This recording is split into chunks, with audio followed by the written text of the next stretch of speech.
சுவை மனம் சமையலில் இன்றைக்கி நம்ம பார்க்க போகிற ரெசிபி சொரக்காய் தோசை தான். ரொம்ப ஈஸியான ரெசிபி அண்ட் குயிக்காக பண்ணுற ரெசிபி. வாங்க எப்படி செய்யுதுன்னு பார்க்கலாம். 1 கப்பு பச்சை அரிசியை நல்லா 1 மணி நேரம் நான் ஊற வச்சுருக்கேன்.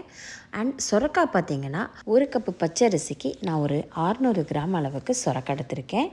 நல்லா க்யூபாக கட் பண்ணி வச்சுருக்கேன். நீங்கள் துருவி கூட சேர்த்துக்கலாம்.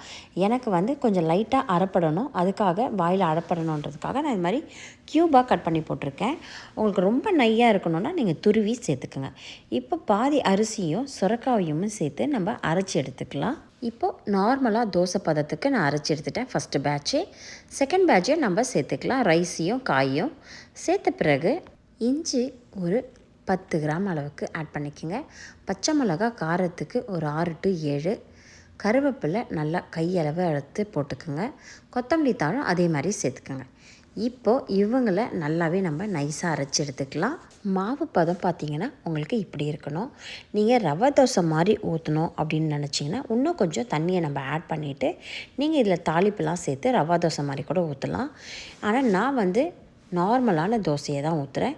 ஸோ உப்பு 1 ஸ்பூன் அளவுக்கு சேர்த்துக்கிறேன்.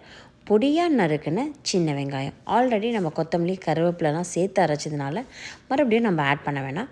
இப்போ கல் நல்லா உங்களுக்கு சூடாக எடுத்து நம்ம தோசை வார்த்து எடுத்துக்கலாம். இந்த தோசை நீங்கள் வாரத்துக்கு ஒரு முறையோ இல்லை 2 வாரத்துக்கு ஒரு முறையோ குழந்தைங்களுக்கு கண்டிப்பாக சேர்த்துக்கங்க. சொரக்காய் என் குழந்தைக்கு பிடிக்கவே பிடிக்காது, சாப்பிடவே மாட்டா, கூட்டு சாப்பிட்டாலும் செய்யலை அப்படின்னா இது மாதிரி தோசையாக கொடுத்துருங்க. ஸோ குழந்தைங்களுக்கும் சொரக்காய் போன மாதிரி இருக்கும், நீங்களும் ஹெல்த்தியாக சாப்பிட்ட மாதிரி இருக்கும். ஒரே ஒரு தோசை சாப்பிட்டாலே இது போதும், ஃபில்லிங்காக இருக்கும் நல்லாவே. நான் எக்ஸ்ட்ரா இதில் எதுவுமே ஆட் பண்ணல, வெறும் ரைஸு சொரக்காய் இது 2 வச்சு தான் நம்ம செய்கிறோம், வேறு எதுவுமே கிடையாது. ரொம்ப ஈஸியான ரெசிபி, குயிக்கான ரெசிபி தான். தோசை ஊற்றவோ எடுக்கிறதுக்குமே ரொம்ப ஈஸியாக இருக்கும். நான் உங்களுக்கு எடுத்தும் காட்டுறேன் பாருங்கள் எவ்வளோ ஈஸியாக இருக்குது தோசை.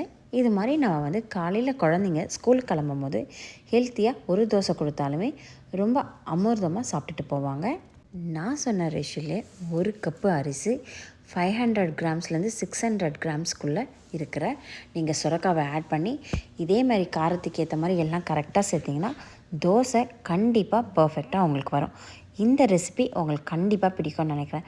உங்களுக்கு இந்த தோசைக்கு கரெக்டான காம்பினேஷன் ரெசிபி பார்த்திங்கன்னா என்ன தொட்டு சாப்பிட்லான்னா தேங்காய் சட்னி சூப்பராக இருக்கும், தக்காளி சட்னி, பீர்க்கங்காய் சட்னி, நல்ல புளிச்ச சட்னி. அதாவது புளிச்ச சட்னின்றது வெங்காயம் போட்டு பண்ணுற சட்னி காரமாக. ஸோ அதுவும் ரொம்ப நல்லாயிருக்கும்.